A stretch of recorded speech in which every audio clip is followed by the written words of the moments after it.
A globalização é um termo que nasceu nos meados dos anos 80 no contexto da facilitação da comunicação, do comércio e da troca de culturas no cenário internacional, provocado pelo rápido processo de inovação tecnológica vista na época. O conceito de globalização, entretanto, pode ser aplicado para a análise de momentos históricos muito mais antigos. Desde o tempo da expansão marítima europeia, já observamos um ponto de virada para a interação entre os povos, culturas e economias que mudaria para sempre a dinâmica global. O processo de globalização é algo que é muito debatido entre os estudiosos do assunto, alguns acreditando que o processo é uma evolução bem-vinda da dinâmica da humanidade, alguns o veem como um processo indesejável e outros são céticos em relação à sua relevância. Nesse sentido, uma coisa é certa: a globalização tem um papel muito importante para as nossas vidas individuais e para o sistema internacional. Dessa perspectiva surgem algumas questões. Diante de um sistema global desigual, existem países que são afetados diferentemente pela globalização? Se sim, os países que não são centrais para este processo o são por não desejarem estar inseridos em um contexto internacional ou por algum outro motivo? Usemos a Coreia do Norte como exemplo.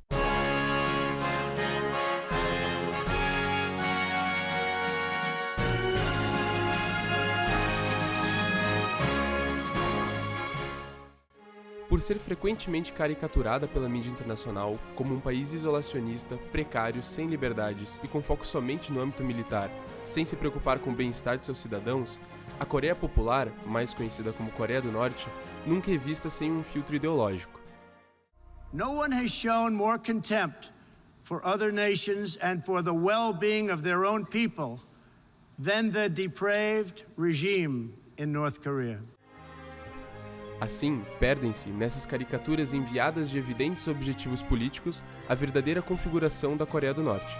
Portanto, para entender um pouco mais sobre esse país e fugir das ideias que o Ocidente tem deste, vamos nos atentar brevemente à história da sua formação política.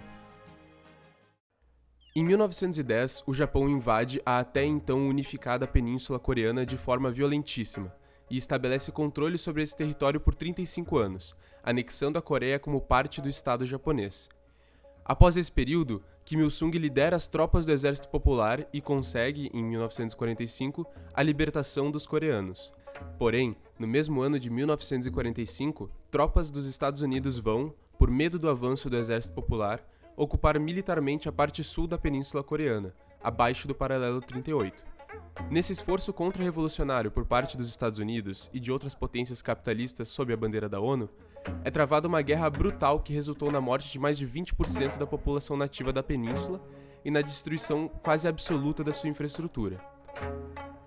O conflito conhecido no Ocidente como Guerra da Coreia atinge um cessar-fogo em 1953, e esse acontecimento marca a criação de dois diferentes estados: a República Popular Democrática da Coreia, ou Coreia do Norte, e a República da Coreia, Coreia do Sul, que passa por um controle norte-americano, sendo chamada de Estado Fantoche. Nesse sentido, na República da Coreia, ao sul do paralelo 38, formou-se um governo para atender aos interesses imperiais dos Estados Unidos, que legitimam sua ação como forma de combate ao avanço comunista. Já na parte norte do paralelo 38, com pouquíssimo apoio por parte dos soviéticos, houve uma grande movimentação popular, como já havia ocorrido no processo de independência contra o Japão, para assegurar a democracia na Coreia do Norte. Assim, frente à ameaça externa capitaneada pelos Estados Unidos e à dizimação do povo coreano feita por esse país, os norte-coreanos reorganizaram o Comitê Popular Provisório da Coreia do Norte em um governo nacional legítimo e, além disso, elevou-se a Assembleia Popular Suprema como órgão máximo desse país, seguindo no dia 9 de setembro com a proclamação formal da República Popular Democrática da Coreia, Estado Socialista Autônomo. Já nos anos 90, a Coreia Popular desenvolveu uma política autônoma e militar, chamada Política Songun, uma vez que ameaças externas vindas da centralidade capitalista colocam o país em posição defensiva. E como qualquer desenvolvimento de política nacional, ela parte de um arcabouço ideológico. Por isso, é importante ressaltar que desde o seu nascimento, a revolta popular contra a ocupação imperialista japonesa já possuía um caráter marxista revolucionário. O líder da Revolução Coreana, Kim Il-sung, que aos 14 anos fundou a União Abaixo ao Imperialismo, também foi o idealizador da filosofia socialista que, sob os princípios do marxismo-leninismo e aos moldes da realidade histórico-material da Coreia, se tornou o alicerce que direciona todos os esforços da nação, o socialismo Juche. A filosofia Juche coloca o homem no centro do universo, mas não como uma figura egocêntrica, e sim dotada de razão e de todas as responsabilidades de ser capaz de manipular a natureza, construir e destruir, trazer paz ou guerra. O indivíduo como figura autossuficiente. O socialismo Juche é, portanto, uma teoria que advoga pela autossuficiência econômica da Coreia Popular, com o objetivo de reduzir ao máximo a vulnerabilidade externa da economia nacional e, dessa forma, assegurar também a independência política do país. E assim como um peixe que nada contra a corrente, a Coreia do Norte preza por autossuficiência e autodeterminação no mundo cada vez mais globalizado, onde a interconectividade e interdependência são fatores cada vez mais determinantes nas relações internacionais. E esse desafio ao paradigma vigente pode não só ser visto como hostil, mas também ser enfrentado com hostilidade. A Coreia do Norte tem baixa disponibilidade de petróleo em seu território, por isso é dependente de importações. Nesse sentido, visando penalizar o país pela condução de seu programa nuclear, em dezembro de 2017, o Conselho de Segurança da ONU limitou as entregas destinadas ao regime norte-coreano a 500 mil barris de produtos derivados do petróleo, em oposição ao limite prévio de 4 milhões de barris de petróleo anuais.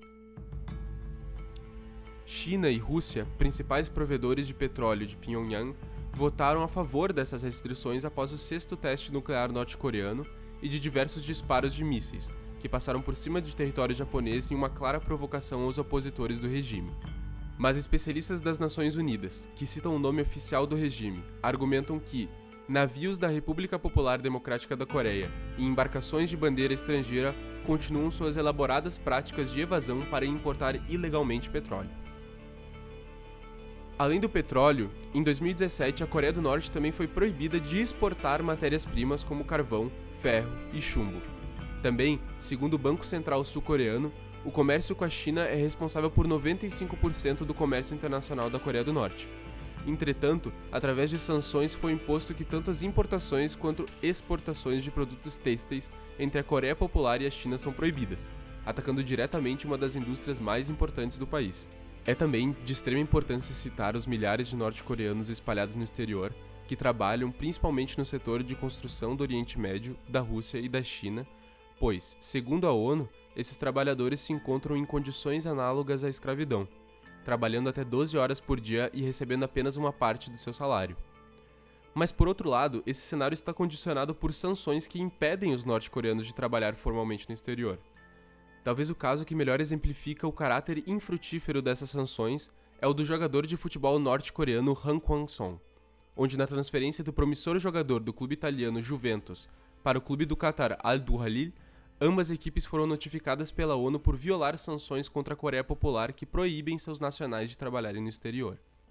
Nesse sentido, percebe-se que, em teoria, o intuito das sanções é mirar nas tecnologias que podem ser usadas em programas de armamento.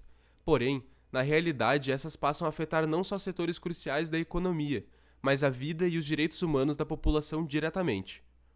Por isso, o seu verdadeiro caráter pode ser visto ao analisar os itens de ajuda humanitária que são banidos de entrar no país. Lâmpadas UV para esterilização, ambulâncias, aparelhos ortopédicos para pessoas com deficiências, ultrassons, eletrocardiogramas, seringas, agulhas, catéteres, equipamentos odontológicos e oftálmicos, aparelhos de respiração artificial, máquinas de raio-x, mobília médica, microscópio, bombeadores de água, aquecedores de água, maquinário para filtragem e purificação de água e maquinário para perfuração de poços naturais. Ao analisar as sanções aplicadas à Coreia do Norte partindo da centralidade capitalista, seu passado histórico e o presente político do país, torna-se possível chegar a uma interpretação de que a dita política isolacionista norte-coreana pode não partir de dentro para fora, mas sim de fora para dentro. Além disso, a autonomia e política militar que esse país busca ter nada mais é do que a necessidade de obter poder de dissuasão sobre os demais países do sistema internacional, e assim sobreviver às ameaças dos países que buscam constantemente negligenciar, isolar e caracterizar a República Popular Democrática da Coreia como um grande vilão. Afinal, como todos os países, a Coreia Popular busca duas coisas: soberania e prosperidade.